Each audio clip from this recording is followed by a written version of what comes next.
Welcome back to the Growing Band Director Podcast. This is episode number 179, Weapons of Brass Destruction, a fundamental approach to developing middle school brass musicians. I'm here with two of the teachers from the Mason School Department in Mason, Ohio, Johnnie Green and Aaron Rex from Mason Middle and Intermediate Schools. They have a presentation about developing middle school brass players that they've done before and are doing at Midwest 2024, which is exciting, and happy to have you guys on. How you doing? Doing well. Thanks so much for having us. Good. Thanks for having us on a Friday. That's right. So if we can get through this on a Friday, things are good. At least it's a 3-day weekend. That's right. So you guys don't have a parade to do? Oh yeah, we do. There's a parade on Monday. Luckily, being the middle school and intermediate people, we don't have to worry about organizing the chaos, but I don't know. So either both of us or one of us will still be there just to help out and support in whatever way we can. Yeah, there's nothing like being timely on this. We're talking about a Memorial Day parade, and this is going to come out in July. So, but good news is we do not have a 4th of July parade. Right. Thank goodness. Right. Let's go. All right. First, so in episode number 58, before Mason performed at Midwest, which was exciting, I did an episode with Ed Protzman, so if anybody wants to go back and check that out after listening to this, they should. First of all, can you guys tell us a little bit about the Mason program? All right, well, the Mason Band program, we are actually split across 3 different buildings. We start in 6th grade at our intermediate building, which is a 5-6 building, and so the students start off in both either brass or woodwinds there. And then they audition for percussion at the end of the year to start in 7th grade. They have bands. Well, depends on the year how many days of band they have. At the beginning of band, that's been an evolution, a constant evolution. Is that a good way to put it, Johnny? Since COVID, that's a great way to say that. Constant evolution. But next year it's looking better than it was this year. So our admin is continuing to work to evolve that the best way they can. But anyways, at the middle school level, that's when percussion start. 7th grade bands we see every other day and mostly instrument-based classes. And then 8th grade, we finally get them in leveled full bands every single day. And then high school, they have ability-based groups. They have 5 different concert bands at the high school.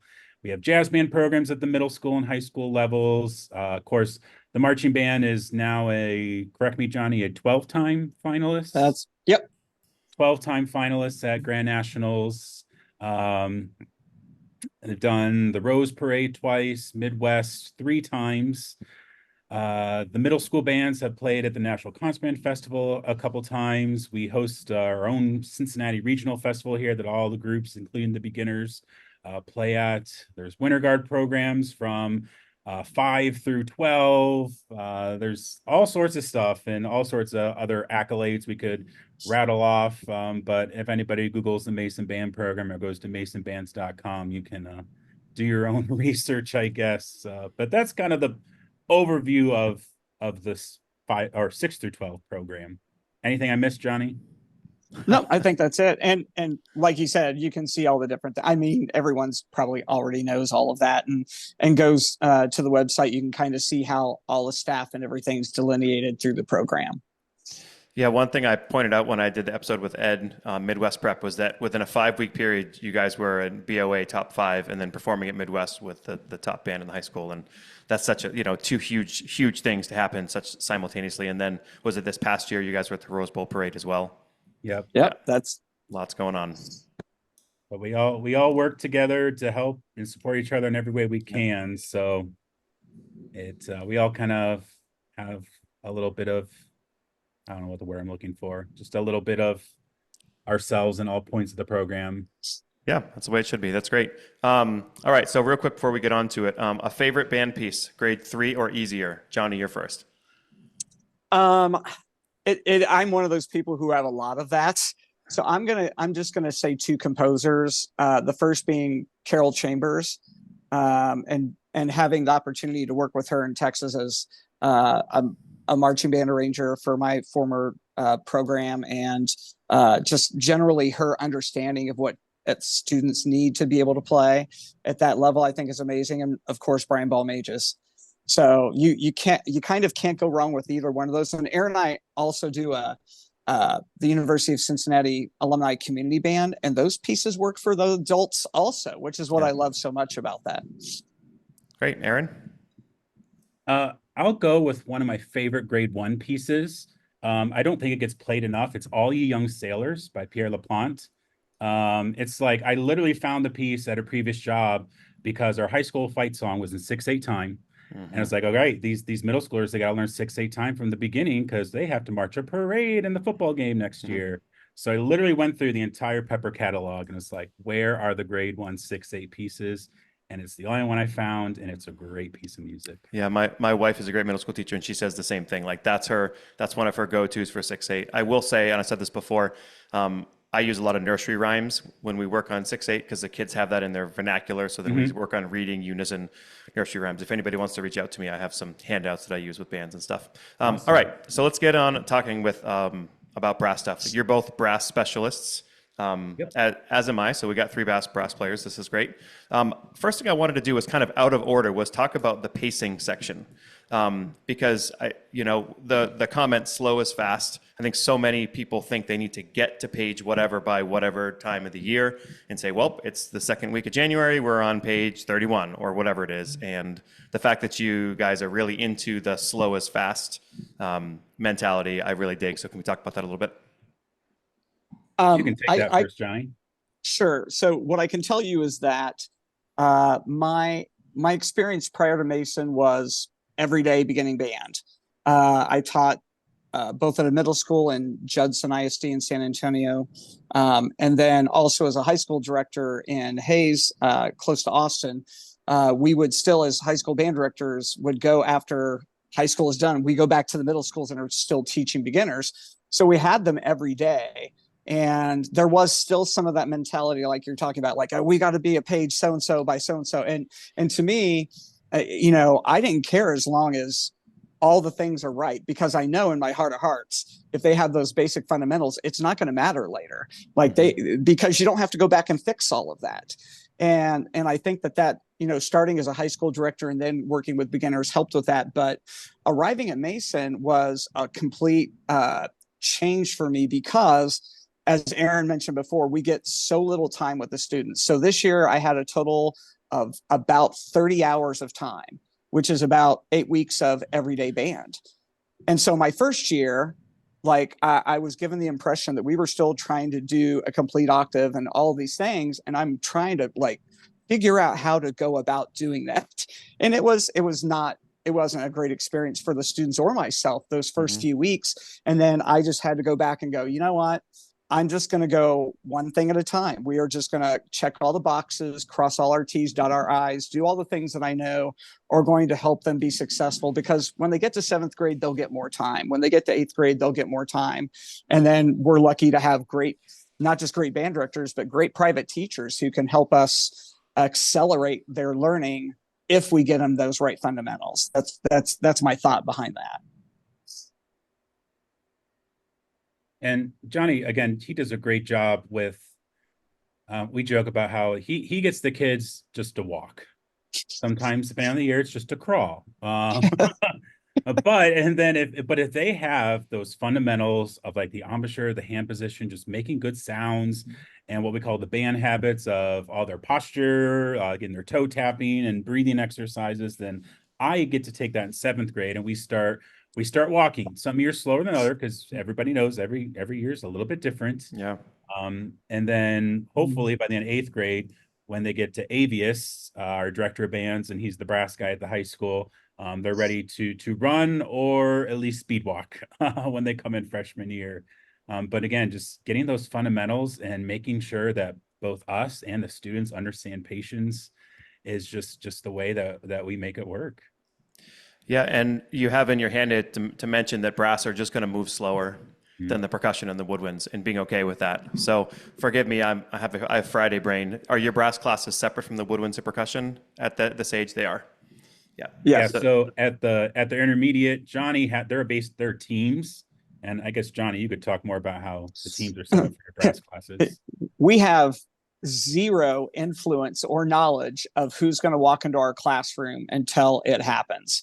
So that also goes into play with how we do, and we were just talking with Avius and my co-teacher here that does the woodwinds, Chad Foreman, and our principal about instrument fittings and how that especially goes into play for French horn, euphonium, and tuba, because I could have all 8 or 10 tuba players show up in one class and I won't know that till the first day. So I get all the brass, and then the next day it'll be all the woodwinds. And like I said, we just take it as we go, just because it's based off of the academic teams rather than scheduling for performing arts. One point that I just wanted to make is for people who are listening who have mixed classes, maybe they don't have a sectional. Obviously you have to be creative in ways to let the woodwinds move on, percussion move on, or maybe just hold them back, keep them slower so that the brass, we don't have to hurry them, right? You have to be a little more creative if you don't have that sectional time, which of course we all know is ideal. So, right. John, you were talking about instrument fittings. Let's get into that. So this is sort of the first section of your presentation, is talking about how you guys do the fittings. Yep. So I have to credit Richard Gonzalez, who's a retired band director from Northeast ISD in San Antonio, and his former assistant that was my head director and Judson at Kitty Hawk, Lacey Lansford. They took me under their wing and said, "Hey, you're going to come over to Driscoll Middle School tonight, and we're going to fit all these kids." And I had experienced this as a kid, but as a teacher, I had not seen this yet. And so sitting next to them and watching how they handled the students was like, oh, okay, like this makes total sense. And so what I talk to a kid about, for me, as I do any, whether it be a woodwind or a brass fitting, is that I equate it like, do you know about Harry Potter? The wand that chooses the wizard, or your shoe size, trying to find the one that fits you the best. And just trying to make sure that it's student centered in that way, and hope that the parents and administrators understand that. We want the students to be able to walk in day one and have a great experience. It's fun to be able to do something. I don't think it's fun to just have to work hard at it. I want it to be as natural as possible. So I take the time and go through each of the mouthpieces, and I do the whole howl poo breathing like Darth Vader, and make it a little fun for the kid. But I would say that I maybe spend 5 minutes on an average fitting with a kid. It doesn't take too long to just spend a little bit of time with them, and you get a little bit of time just to, FaceTime with a student before you ever have them in your classroom. Do you do all those? I do all of them for the brass. And even when I have a parent like, wow, we got a trumpet at home and we want it, that's awesome. Let's have him come in anyway so I get to meet him, and we'll invite, and I think Aaron's done this too, invite the parent if they're skeptical at all, like, come on in, check it out, and like see what's going on, like incredibly transparent with how we do that. I just want to also do a side note. In episode 171 that came out in early June, my wife did a whole episode about how she sets up her beginners with a lot of this other instrument fitting stuff, a very similar approach, but the way somebody else does it. So that's really great. Let's start talking about each individual instrument and maybe kind of what we're looking for, red flags. Let's start with trumpet. You want to take high brass? I take low brass. Sure. Yeah, let's go. So for me, the starting point is just looking at the obviously the facial muscles, how the student, like when I do the breathing part with them, where I breathe in on the word how, lips come together, poo on the way out, and just looking at how the corners and the cheeks and how all that look, and the student doesn't know that that's what I'm looking at, but trying to figure out, okay, does that look like that can work, the size of the lower lip, and then once I get down, and I start with the trumpet mouthpiece. I'm doing the motion because I'm so used to like doing this right now for them. And when I get that set up there just to see how that looks, a lot of times I can see whether, okay, that angle is going to be okay with where the jaw is, and all of those things are fine.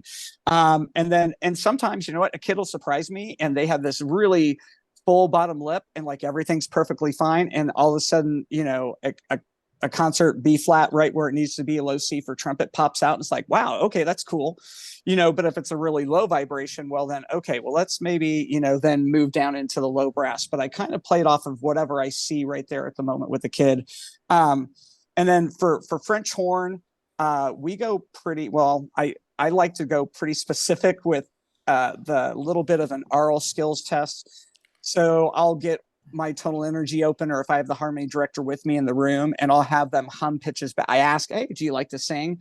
Oh, yes or no. Well, it's okay. Can you just like hum these pitches back? And I'll do B flat, I'll do F. And if they get those two, then I just do some random like A flat or D flat, something weird to see if like they can actually hum those back and trying to find an octave they feel good about. If they can do that, then French horn may be, I think, an option for them if all of this is set up and looks good in that way for a high brass situation. Because obviously the horn players need to have really strong ears. Oh yeah, and I have a sixth grade daughter, a beginner, who she was like, well, I'm going to be able to do French horn. I was like, oh, let's see if that's really. And I'm like, Aaron, do you think this will? And she's hanging in there. She's doing a great job. And then like going on really with all the brass instruments, Johnny said like things to look at, if you're not watching the video and seeing Johnny's wonderful gestures about what he looked for in the face. I mean, some of the things are like, sometimes just have a kid smile and like look at their natural bite. Because obviously if they have a pronounced underbite, a brass instrument could have a little bit of a challenge for them. Of course, we're never going to like tell a kid no if they have like a really big passion for that instrument or can produce a sound. But I think that's something that parents understand. And maybe like a bigger mouthpiece might be better for that. But naturally with the angle, we set them up for the horn or the trumpet or the trombone, euphonium. That angle in which the mouthpiece approaches the lips is set by that natural bite. We don't want to have them have to do any extra motion with their jaw or whatnot to make that easy for them. So for that, I might maybe push a kid more towards tuba and look at that for maybe something that's gonna be a little bit better fit. And of course, if they just flat out can't produce any vibration, or like the first thing I start off with, I was like, all right, do this too, just like, and I'm sure that's a wonderful sound that's going to come over the microphone. Right. Yeah. But just doing that really loose free buzz. I tell like kids like, okay, you've had a really long day. Ask them like, have you ever been to the dentist and you had to be numbed? And like, you just like when I switched to tuba, I tried, usually that makes a connection with the kids about that, just getting everything to be really loose, which is kind of like the opposite of trumpet. If they can't loosen up that embouchure, then they might not be a good fit for tuba. But if I get a kid on tuba and they can immediately produce a low B flat on the instrument, then it's like, all right, we're done. You're Your in. name here. There's nothing else we need to do. And usually especially when the parents are there too, when they hear that, they're like, oh, okay, even if they've never been in bands, and just making sure, not just for tuba, but for any instrument, I tell them to like, any sound is a good sound, just make a sound. Okay. And then we'll craft that. And then just being able to like praise anytime they do something. And so they feel comfortable, because I think it is important to keep in mind too, that here you are, this stranger that they've never met before, or maybe never met, so depending on how you do your recruitment. And you're asking them to do all these weird things. And you might have some kids that feel really anxious about that. So it's good to have those parents there and that reinforcement that nothing they're doing is wrong. It's one thing I want to mention, that as you're trying to find a natural fit for what kids would succeed at, another question that sometimes you can ask parents is your kid a hard worker? Mm-hmm. If you chose trumpet, but you're not like a natural fit for trumpet, well, as long as you are a hard worker, then you'll be able to get through that. And a lot of times that helps guide parents into the right way. And I also asked about like logistics, like, does your kid take the bus? Do they walk? We are fortunate here at Mason where we have enough tubas in our inventory. And with some of the federal money we got with COVID, we were able to buy more tubas. We weren't sharing as much. So our students in intermediate and middle school actually get a school tuba and a home tuba. Some of the home tubas, might have had all the wrong nose beat out of them, but they're still functional for those kids and they don't have to worry about those logistics. Yeah. Great. Let's start talking about equipment. As I'm looking through here, there's no brands that I see that I'm not familiar with. These are great. Looks like a lot of Yamaha, sometimes some King and some Bach. Mm-hmm. Yeah, I think Yamaha is just right now the most consistent brand out there, especially in the beginner instrument market. That's not to say there aren't other good ones out there. Sometimes you can get an older instrument that was maybe mom or dad's or aunt or uncle's, and it still works just fine. And I think that can be okay. Anytime I do have a parent, I know Johnny mentioned something about having a trumpet at home. I always also ask them to bring that instrument to the fitting. It's like, Yeah. all right, we'll bring that trombone, bring that trumpet in. Let's take a look at it, especially if it hasn't been played in a while. And then they can kind of decide if they want to rent, or I usually recommend like, well, let's just send it in and get it clean and get, a tune up, just like you would a car. And they seem to understand that. And then I can kind of see what it is too, make sure the mouthpiece is good. And sometimes maybe just a new mouthpiece is good for that too. But for sure, we find that Yamaha is the most consistent for our beginners. Anything else on that, Johnny? And I think for like Aaron said, that if we have anyone who the information I give the parents for the beginners is I try to it's like a flow chart that tells them, okay, starting band, I own an instrument. What should I do next? Okay, well, then contact the director for an inspection. Is it one of our approved brands? Yes or no? And then, we'll go from there. And I think Aaron says it really well that we don't want to get instruments from places where you can buy paper towels and toilet paper, that kind of thing. And the other part to it is that when because I am a parent and I've had a student go through that. So when I relay that to my beginning parents, like, hey, I've done the same thing, and it's a great peace of mind having a rental instrument that's the same that all of the other students have. The consistency then becomes less about the equipment and more about the student, and we can help them rather than battling an instrument that came from grandpa that may be a really tiny board instrument or something like that. And as they go through the program, there's all sorts of things like we talk about mouthpiece upgrades. Yeah. And of course, we have certain ones we recommend, and sometimes we just have school ones we provide the kids too if they're unable to upgrade that mouthpiece. And I know there are some rental programs out there that will let you just exchange a mouthpiece as the kid grows into it. Yeah. I did want to mention, I should probably ask you, and I'm asking you on air, is it okay if we provide this PDF as a link for anybody on the show notes so they can see this? Absolutely. Yeah. Great. Yeah. So on this, you have all the details. If people are looking like, okay, so what mouthpiece is upgrade for French horn or whatever, like you have all this stuff on here. So we'll provide that in the show notes. And they'll see like do not buy lists, and like that's not 100% do not buy. We just want to make sure that those parents proceed with caution and like ask us before buying those, especially when they're doing like step up instruments or upgrading the whole instrument, just so they know what they're getting into and what they can expect. So I'm going to read a little bit from Exhibit C, which is the embouchure section. The number one goal of beginning band is setting up students for a successful journey. So many barriers in a student's playing can be avoided by taking time to make sure every student has a characteristic embouchure. This first starts with the fitting process. If a student is not an instrument they are best fit for, then developing a correct embouchure will be an extra challenge or barrier to success. So I'd like to go through each one of these, and I know there's some similarities between them, of course. About like if you were in 90 seconds teaching somebody how to set up an embouchure. Can we go in reverse order for this one? I know I'm throwing you for a curveball here, but let's start with tuba. Like, so you have a kid who's trying tuba for the first time. Take us through how we're gonna set up their embouchure. Sure. So what I usually do with them is, just as a side note, Johnny's a trumpet player, I'm a trombone player, so we kind of default to each other for high brass, low brass, things like that. Beautiful. It's like it was planned or something. Like yeah, right. We way. are very fortunate that we have different on our director team. We have all these different instruments and whatnot. But I typically look for Johnny calls it the zombie face, just making sure everything can stay completely relaxed. Their corners are just, I say, loosely hugging the teeth, not quite as hugging the teeth as you would like a high brass instrument. Their aperture, just making sure it's nice and cushy and free of any tension.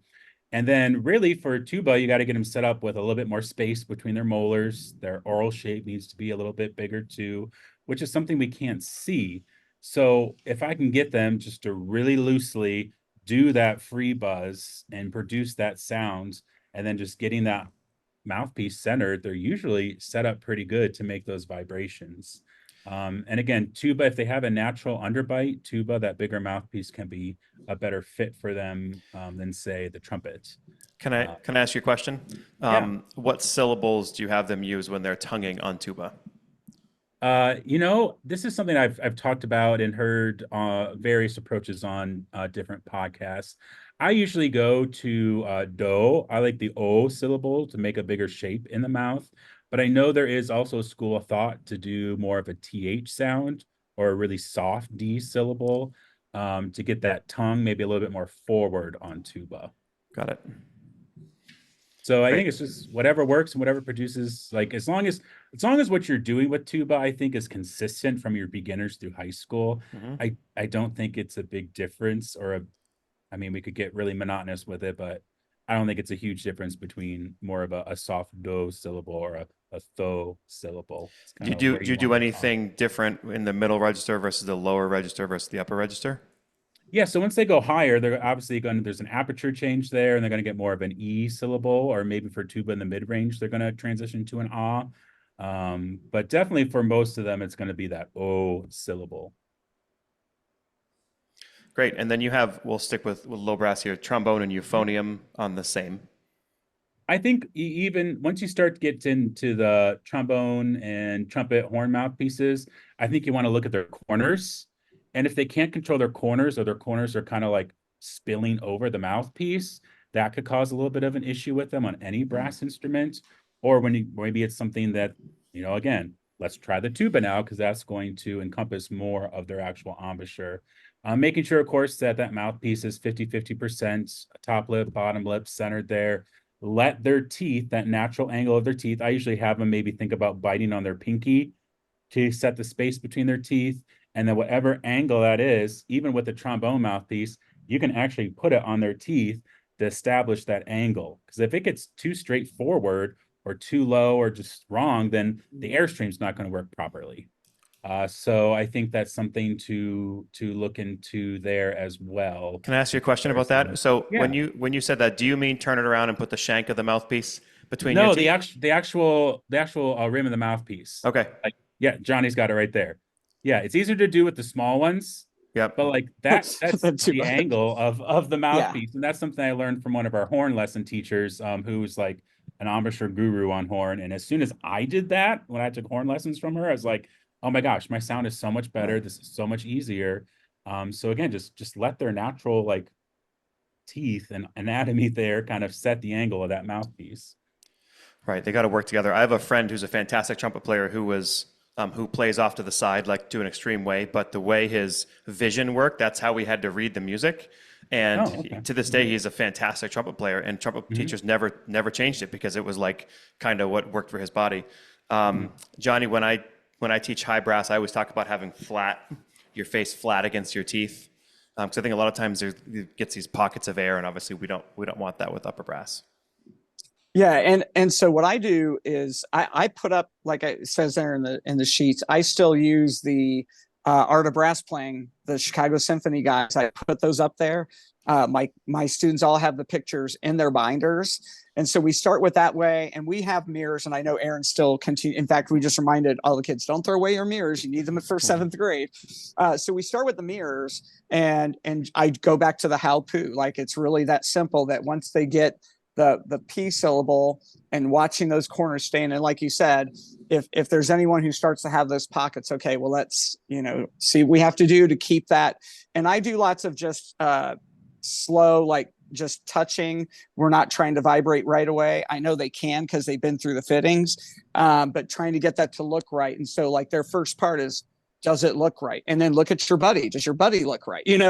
We do a lot of that. And then practicing in the mirror at home, because we do, especially for the amount of time we have with our students, we do a lot of mouthpiece before they ever touch the instrument just to get that right. So, and then of course onto the burp, which we'll talk about, I'm probably sure. So going with mirrors, do you have a place that you get them and you give them all the same, or you just say, get your own and bring it, and how do they store it and where do they keep it? And what's the logistics for people who don't use mirrors? So I send a link to Amazon to one of the plastic mirrors. Do I have one right here? Maybe not. What's the odds? Yeah. No. The locker mirrors. I know I usually do. Just kind of strange. Packing up for the year. That's what I must be doing. But I really don't care as long as they're plastic and they're not glass, because the glass will shatter in the instrument storage room and it's dangerous. So I don't care as much as long as they have them. And then what we do is like, so the very first day of band, they're supposed to bring, for me, they're supposed to bring their cloth, because we still use those, because I found that, after doing that for COVID, that makes everything much cleaner. And we have new carpets, so we still do that just for cleaning, and put it on their leg because of oil and all that. So they have that, and they have their binder, and they have their mirror. And we have instrument cubbies in 6th grade. We don't have lockers. And so that's their first grade, is putting that stuff in there, making sure it's there before they've even opened up the instrument and taken the mouthpiece out. Great. So you mentioned the burp. Let's talk about the burp now. The budget. Oh shoot. What does it stand for? Buzzing. But sure, I forget. Buzz extension resistance piece. Yeah. And they're fantastic. I can tell you, I was not a believer. I was like, what is that crazy thing? And my trumpet teacher from Illinois, she calls it voodoo. Like, all this stuff is voodoo. Like, you either practice and get better, nothing's going to help you. So I looked at that my first school when I got to Texas, and I was like, what is this crazy stuff that they're doing? And I'm listening to it. And honestly, if anyone listening knows who Eddie Green is, Eddie Green was there at Judson, and he's working with them doing concert F back and forth on these burps. And I'm like, okay, let's check this out. So I got one, I put it on my trumpet, and I'm like, well, I'll be darned, this thing actually works, like, it's the thing. And for me, having the kids in playing position on their instrument, holding the instrument 100% of the time, and pressing the valves and moving the slide while they're vibrating the pitch it's just such a good learning tool for them. And that connects so many things in their brain to pitch and position, that it just, I couldn't live without them. Don't know what I would do. I agree with you. And it's such a big deal for people who are woodwind players or percussionists who maybe don't understand how important the mouthpiece is. I mean, I was taught when I was a younger teacher that the mouthpiece is the guitar, and then the instrument is just the amplifier, right? That if you can center it on the mouthpiece, then the instrument is going to be fine. If you can play it on the mouthpiece, all of us who study trumpet where I was, it was the sing, buzz, play method, right? If you can sing it, if you can buzz it, then you can play it. There's a trick I use sometimes if a kid is like really sharp and I can't get them to, without using a burp, I'll have them just play the note with the mouthpiece in the instrument, but just release it a little bit so it's kind of free, and then slowly back the mouthpiece out or the instrument off, and you can hear the pitch rise. Then they put it back in, and just to keep it lower. But yeah, if they can center it on the mouthpiece, tone improves, pitch improves, obviously everything improves. And if you can't afford burps, there are tricks you can do with paper clips. It works better for low brass instruments, but just like if you put that paper clip right in the lead pipe, and of course you just have to accept you're going to end up with paper clips all over the floor, especially in middle school, whatever.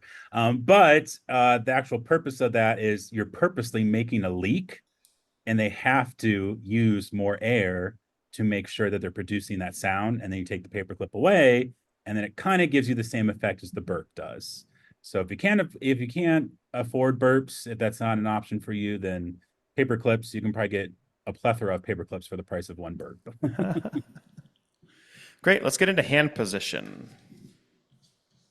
Can we talk French horn first? Because no matter how much I work with my French horns, I always have to go back there. I'm like, what are you doing? You've been taught for how many years to not hold your right hand in the French horn bell that way, and you're still trying to do it. So I want to start there.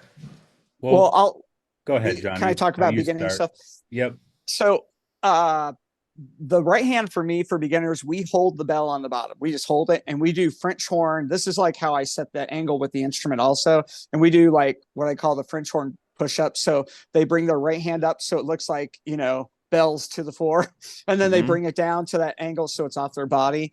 And I learned that same place at Judson from John Benzer's. Like, it's okay to have them hold it because they're just not strong enough to do what you want with their right hand properly, and to keep it off their leg. And I know that there'll be horn players who are okay with it on their leg and all of that, but I teach them to hold it in the beginning year so they gain the strength in that right arm. And then when they get over to 7th grade, Aaron takes the next step. Yeah, so in 7th grade, we start them off just how they ended in 6th grade. And then first thing I'll do is, again, the main thing is just to get the whole angle set up, and making sure that like their lead pipe, I mean, we kind of talk about it sawing their body in half. and that the whole horn should really be on the right part of the body with that proper angle. So your left hand should be really centered on your body. And we also use a comfy horn strap. There's people that make different varieties, but the one we like is called the comfy horn strap. That helps take the pressure, so they're not like grabbing it, and so it's kind of dispersing the weight over their whole palm instead of their fingers. But then for the right hands, is we go through and we actually put a piece of tape on the inside of the bell, right where we want their first fancy anatomy term here, phalange, where we want that to touch the bell. So I tell them like, okay, like put your hand out, like you got a little birdie in there, like you got some cupping of water. So there shouldn't be any space in the fingers. Okay. It shouldn't be flat. It shouldn't be like too close. Just kind of naturally down at their side, bend their elbow and like put their fingers together. And that natural cupping is all you really need. And then that first phalange of your index finger is kind of be at like 2 o'clock, 1 o'clock, 2 o'clock-ish. And then they can feel that painter's tape. And I use painter's tape, so there's no residue left on the horn when we eventually take it off by the end of 7th grade. But that's kind of a good tool for them so they can feel that. And we're lucky to be in a situation here at Mason Middle School where we can team teach. And so my colleague Amanda, her or I will kind of go around and be checking right hand positions during our daily drill and warm-ups. But if it's just you, then definitely make sure you're getting off that podium and checking those right hand positions as much as possible. But because if it's not far enough in or too far in, it's going to change the intonation on how they play. And then if they're not in the right position, they can't, because as they get more advanced, they want to alter the pitch with their hand, be able to move, the palm of their hand, and they're not. So I try to make sure that piece of tape is like the exact length of like from their base knuckle to their first knuckle there, so they can feel on the knuckle exactly where that hand should be. Yeah, it's the only instrument we put the hand on the bell, right? So Exactly. it's definitely different. And like Johnny said, on the leg or off the leg, it's really most important for us that angle where the mouthpiece is set properly. Yeah. Okay, so Johnny, as a fellow trumpet player, I'm going to put myself out here. So here's my philosophy as I'm holding the trumpet. Left hand holds the trumpet. Right hand plays the trumpet. That's perfect. Let's go. All right. Yeah, and I like to for all, even for French horn, as silly as this all sounds, when I do hand position, I call it Lego characters. So like you have your C's. So trumpet's a really good example because your left hand is really in that C. And although I know I do the split finger thing most time when I play, but for good beginners, we'll do it right. And then the same thing with the left hand or the right hand, and that thumb is straight and it's in between the first and second. And I'll put a sticker in there if I need to for a student that and I don't call it a pinky hook or a ring. I call it a pinky rest. So it sits up there. And if I have kids, I may have 1 or 2 a year that want to use it as an octave key or whatever, although they don't need it. I'll get the tape out and I'll tape around it because that's what my trumpet teacher did to me. It's what we do. And then I do that I even do that with euphonium and tuba. Like, it looks like your Lego character looks like you have a dancing partner and you're about to do the cha-cha, because that's just how your hands form. So, So, and I try to get them as much as possible to understand to not let your palms touch the instrument. Like, let it just really sit there. You're going to feel it right here on your index finger, and that's okay. So just question, we've talked about this in other episodes. Do you do any setting up of the instruments when you give it to them? Like, do you pre-mark things when to get them to put together or anything like that? On the instrument itself? Yeah. No, I haven't done that before. So there's a lot of instruments here. Yeah. So it would be a huge task for us to be able to do that. So no, I haven't done that yet. Okay. I've never done this either, but I have seen it done where people, for trombone players, will take like electrical tape or painter's tape and like show them like, this is how far out, like second position should be, like this part of the slide should be in line with the bell, to show them that. Or say it's almost like orchestra when they put tape on orchestra instruments, doing it on the trombone side. I've never done that because as a trombone player, I'm like, no, they're going to learn to do it by their ear, darn it. And I'm going to reinforce that as much as I can. Aaron, we probably never talked about this, but I did that my first year at Mason. I did painter's tape on the slides for the trombones here before I had the harmony director, and I was only using tonal energy, but it was like, okay, it's closer, but it's not as close as, yeah, like you said, letting them hear, I think, is much more effective. So we do a lot of tuner. They have clip-on tuners, a lot of trombone only tuner drills that will do doing different slide combinations. What are some issues you see with the trombone hand position, especially I'm going to go with right hand? Well, with right hand, you gotta make sure they're not like fisting it. It's not like a grip. They don't want to be gripping it. I think there's two schools of thoughts. It's either 2 fingers and a thumb. The other 2 fingers are just kind of lightly hanging out, balancing the slide. I know there's some people who like to move the right hand closer to the bell, so the slide is sitting more in between the ring finger and the middle finger. But the most important thing is like they have to keep that loose.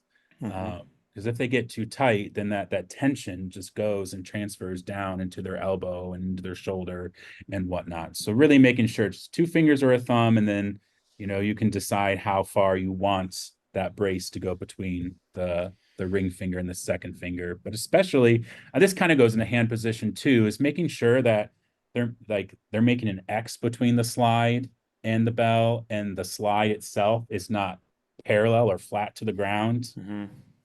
So that should be kind of a 90-degree angle between the hand slide and the bell. And I like to have them think about the bell extending to their right elbow, and then the hand slide is extending to the left elbow to make that kind of X across their body. One of the issues I find a lot with students of all ages is not using wrist. It's like a lot of elbow. Like say you're going from first to second, like you should use a little bit of everything. So you're right, keeping it loose allows you to use all these multiple joints. Yeah, and when we do some of these tuner drills with the trombones, it's like, all right, these combinations should just all be wrists. Yeah. Now, as we're going out more to 4th position, you're going to start to engage the elbow, but really they don't need to do any shoulder. I mean, of course, it depends on how big they are, until you get out into 6th, 7th position. But by then, I kind of purposely make it really hard for them. So then that sounds bad, but so it lines up with when we start talking about upgrading their instruments. And so, yeah, that's a pain to go to 6th and 7th position. Well, wouldn't this be fun? And then it's kind of a motivator to upgrade that. But yeah, it's important for them to identify where and what muscle groupings are being used as they go through the slide. I view the euphonium similar to the trumpet in that one of my biggest pet peeves is when the kids just like sit it on their, and they're like holding it with their right hand. So they should be holding it with their left hand, right, in a comfortable way, kind of wrapping around with their left hand. And then the right hand should be free to play, just like we would teach them to play trumpet. Now, Aaron discovered the comfy straps for the euphonium from the same person who makes them for our French horn, and it is a game changer. Like even for me, because I'm much more comfortable with demonstrating on euphonium than I am trombone. So I just have it right there, and that strap. And like for the kids too, like you said, like they can really get a good grip with that now, so that they're the right hand, that first knuckle of the right finger is not pushing into the bell. Like you see some of them try to hold it there like that. And so comfy strap is the deal. That's beautiful. Let's put a link on the show notes for that too. Great. Let's start talking about the method book. I love the phrase. It's not the first time I've seen it, but for some people it might be. The method book is not your curriculum. I'll say it again. The method book is not your curriculum. Well, I think the method book doesn't. I mean, those first couple pages, they have some pretty pictures and stuff like that, and they're not bad. But the method book can't really help you diagnose and find solutions to issues kids are having. The method book is not going to tell you what a good sound sounds like or how to reinforce that sound. Yeah, throughout the book they might say, like, they put little like questions. Are you using your air? Is your posture good? Which is all great, but the method book doesn't really teach fundamentals. It doesn't teach how to play the instrument. It has a lot of cool fun songs and ways to apply fundamentals. But if you're just using the method book, I think there's a whole spectrum and a whole curriculum for teaching your students how to play their instruments that you're missing out on and that they need. Yeah, I mean, like Aaron said, like I give out the daily drills and we do a different one. Just it goes at the pace the students are going, which is pretty slow, but I try to give them another, like we just start with long tones and then Remington, their very first thing that they do is second position, second valve, Remington.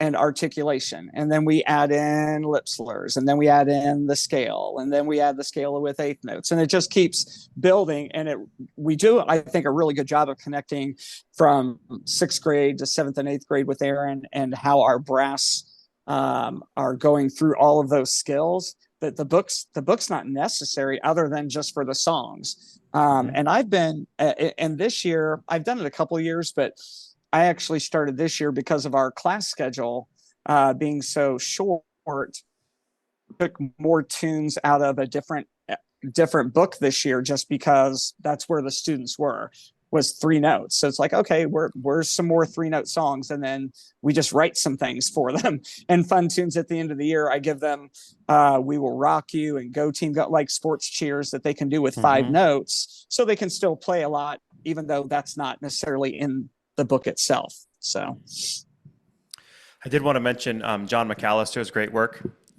He has all these great cinematic warm-ups and things. I was with him in episode number 56 and 57 where he kind of highlighted a lot of those things. Have you guys used any of his stuff before? I have at other schools. I have not here just because I just create so much stuff myself.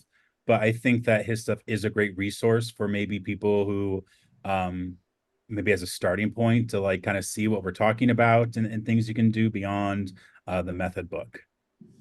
Yeah, and that's probably good too, like you said, for younger teachers that are coming out. I know we had a college professor ask us about, do we do our own warm-ups for brass players for younger students, and what do we do? And I think coming right out of college, if you get thrown in, if you've not experienced having to do that yourself, like you said, that's a really great resource to start from. All right, so in Mason, at the intermediate level, Johnny, what does your fundamental block look like? You mentioned Concert F, you mentioned Remington. So, well, actually, we start B flat and we keep horns on the low C. So we're on that. We hear that interval. They sing that interval all the time. So it actually starts with breathing. Like I don't even do announcements or anything with the kid. There's a timer on. They have 3 minutes to get in their seats. And so we start with harmony directors on, and we're doing breathing, whether it's balloons or we're doing the shark fin or we're doing arm breathing. So we do breathing. Then we do pitch matching. I don't call it singing.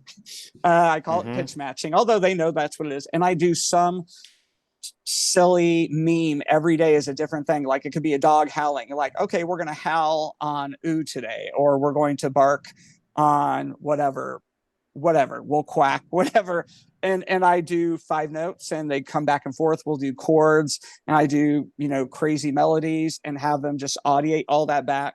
And then we go right into the burp. We do vibrations back and forth. So we do a lot of back and forth call and answer.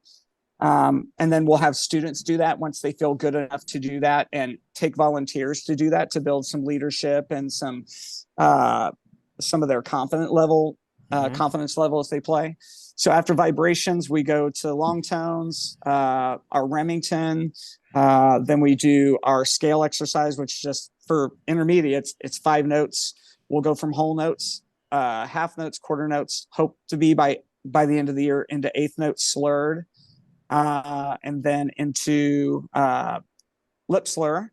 And I took a cue from Aaron a couple years ago and started on the fourth partial. So we start first and second and work our way up, or fourth position, work our way up. And we just at the end of the year finally did our first slur, open first position, F to B flat.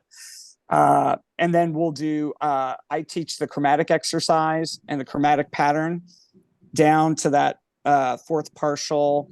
And I do it on a little chart. So they don't even have to look at the music first, and they go, oh, trombones can go first, second, third, fourth.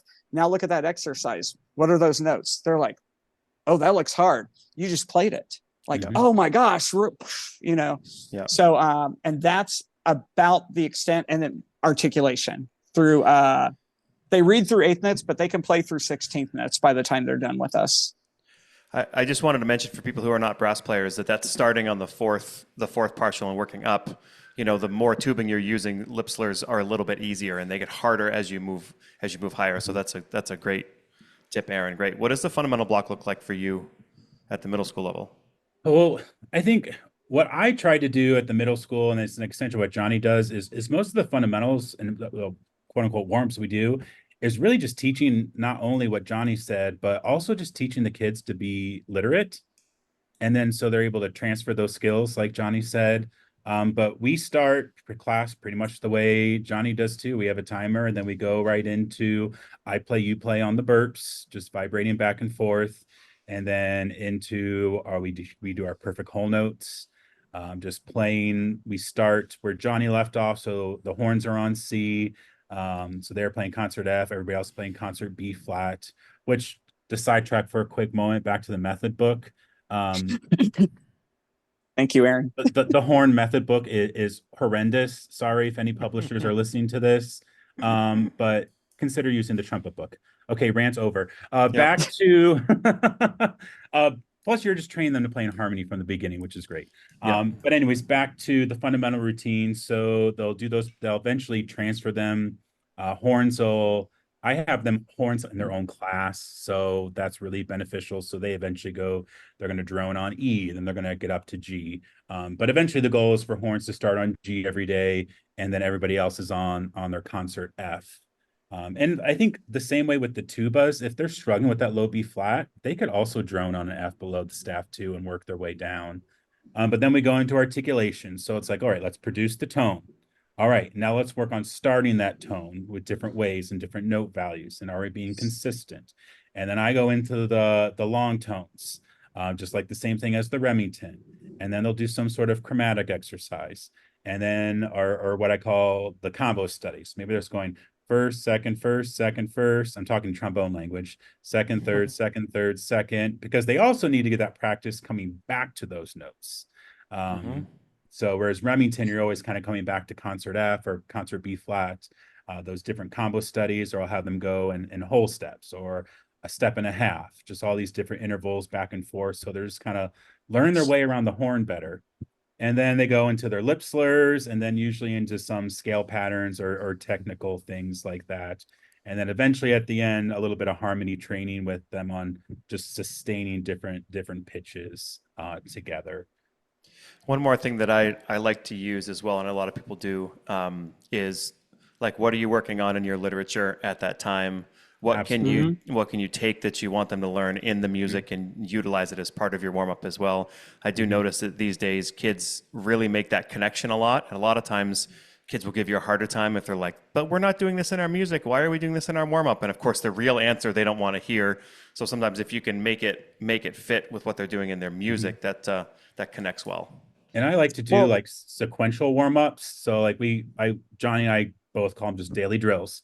So, and they're sequential and a point where like, okay, they're going to work on this skill that's coming up for the next concert piece. So I'm going to throw in concert D flat in the next daily drill because that's the next concert piece we're going to start working on and just making everything and the range and things like that. So everything is just sequenced and scaffolded and just planned out as much as we can to kind of trick them into learning the music and the piece before the piece of music.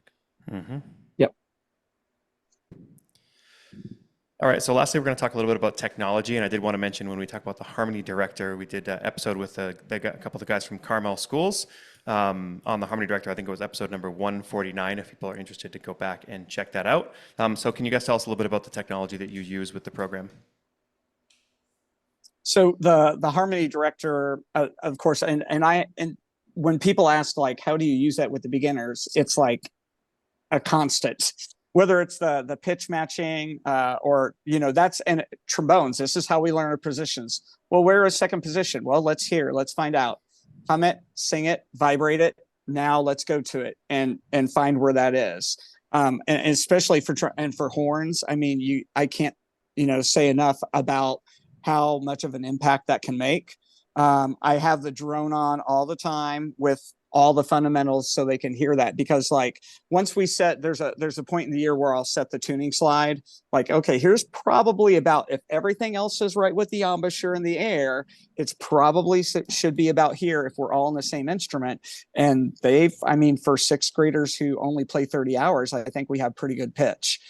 Because they're just forced. They don't have a choice. They listen to it every day.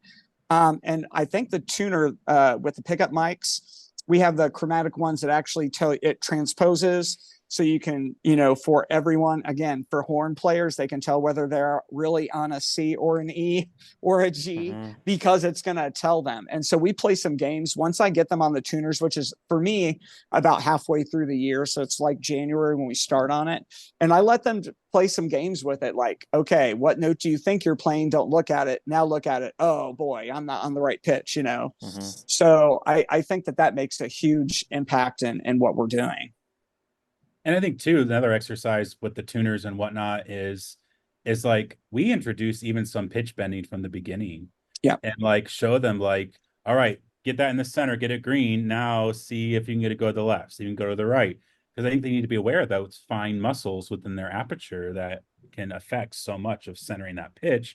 And of course, when you get later, that we all know there's some instruments on brass or some notes on brass instruments where you kind of have to do that because you can't just pull a slide out or whatnot in the middle of a performance. So I think that's great. And like Johnny mentioned, the drones being able to have the note everybody's playing, and then the ones that the horns are playing, getting on the burps so they can hear it while they're vibrating, and then transferring that on the horn and see if they can replicate that, of course. The other thing I really like and I've got it like right next to me because I was like, am I going to call it the right thing? In tonal energy is putting it up on the screen when we start articulation. So I do the whole breathe in on how, out on poo. And we do that for a while. It takes a while before I start articulation, but we go from how to, and then I let the syllables, get more developed once we get into seventh grade and so on. But having that up on the screen, I demonstrate for the students, what does it look like when I articulate correctly? And it's the same place, the same strength, the same speed every time when that analysis is going across and they're like, whoa, look at that. Now you try it. Now, can you get it to look like that? And so they can see whether their articulation is really consistent. Is it clear? Is it, so that's another way to go about listening and looking at the same time. Plus it has some really cool grooves built into it, which is nothing about like making them like play better, but like sometimes John and I both will just put the daily drill, the fundamentals to a drum groove. And like I use the swing groove all the time teaching jazz band, whether we're doing rock or swing or funk. Like I love that thing. Like, what did we just do? We did a Aladdin medley on the spring concert. And a friend like me, when I was teaching the brass, I didn't use the metronome. I just used the swing groove, and it was so much easier to teach. So, yeah, I definitely recommend checking out the Harmony Director and listening to that podcast with those Carmel guys. Well, thanks for spreading all the wonderful brass knowledge. I know people can reach out to you through the Mason website, I'm sure. So last thing, did you have a message or a piece of advice for other band directors? Beginning a middle school band is so much more important than you think it is. And like we tend as a profession, and you can fight me on this, we tend to put high school band on a pedestal. 100%. And we neglect how many things, either us, if you're the director or a small team, or that we neglect that could be fixed for our high school colleagues if we just took care of it at the middle school level. And it's not just about playing fun music. It's not just about the literature. It's about that fundamental routine and about everything that happens beyond the concert literature. So middle school is not like a downgrade. High school is not a promotion. It's a separate job. It's a separate skill set. And it's an important kind of heart of your whole entire band program. I once heard a beginning and middle school teacher say, my job is to teach them about rhythm. You can work on tone when they get to high school. No. Can you delete that so no one has to hear that? My ears are burning. It's like, no. Great. That's awesome advice, Aaron. Thank you. Johnny, what about you? I would say don't be afraid to ask for help.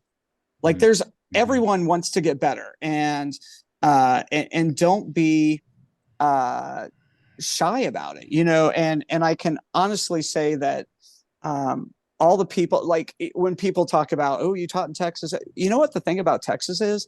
Everyone wants to get better. Like everyone I knew, all my colleagues, they're still like, and I'm going to be back there, I know, in another week doing some things, and everyone there just wants to share. And I want the entire band community, what you're doing, this service of the Growing Band Director podcast, and thank you so much for that, because this is what it's about. And like Aaron and I, we got to when Aaron got to Mason, we found common ground to help each other out, to learn from each other. And I think that just makes everything better for all of us. Is, we're doing something we love, we might as well all join hands and kumbaya around it, so don't be afraid. Like, reach out, get some help each other out. And if you know someone who does something better than you, that's okay. Get them on your team, have them come out. Don't be afraid of that. We sincerely appreciate you taking your valuable time and listening to the Growing Band Director podcast. Your students are very lucky to have a band director like you. If you have any suggestions for episode topics or think you have an area of expertise to share on a show with us, please reach out. If you enjoyed this episode, don't forget to subscribe. And if you want to help spread the word, please give us a 5-star review and tell your band director friends to subscribe as well. We're available on Apple Podcasts, Spotify, our YouTube channel, and wherever you listen to podcasts. Thanks for listening to The Growing Band Director. See you next week.